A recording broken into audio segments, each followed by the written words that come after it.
C'est dans les cendres du 11 septembre que commence la guerre américaine en Afghanistan. À l'origine de l'attaque meurtrière, le groupe Al-Qaïda, dont le chef Oussama Ben Laden est caché par les talibans en Afghanistan. Moins d'un mois plus tard, le 7 octobre 2001, les Américains et leurs alliés bombardent l'un des pays les plus pauvres du monde. Ces opérations très ciblées sont destinées à empêcher qu'on utilise l'Afghanistan comme base arrière du terrorisme.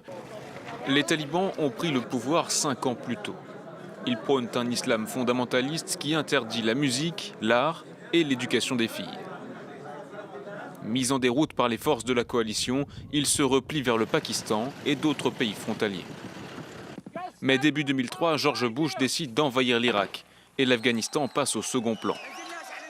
Le pays est désormais dirigé par un opposant aux talibans, Hamid Karzai, et connaît des élections démocratiques.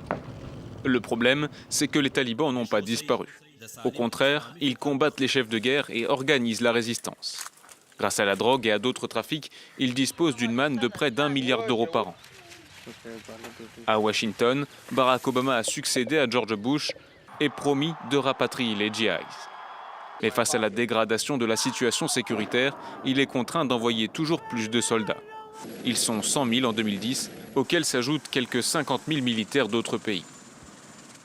Le monde ne peut pas se permettre de laisser l'Afghanistan glisser à nouveau dans le chaos et de laisser les mains libres à Al-Qaïda. Mai 2011, les forces américaines tuent Oussama Ben Laden dans sa cage pakistanaise.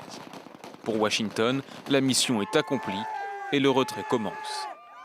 En 2014, la mission de l'OTAN prend fin, mais quelques troupes restent pour soutenir les forces afghanes en manque de moyens et de formation. De leur côté, même après l'ouverture de pourparlers de paix, les insurgés islamistes continuent les attaques en ville comme à la campagne et s'emparent de toujours plus de régions. Les forces étrangères doivent d'abord quitter l'Afghanistan. Alors seulement, la paix sera possible. 20 ans de guerre et un lourd bilan, plus de 20 000 blessés et plus de 3 500 soldats de l'Alliance tombés, dont 90 Français.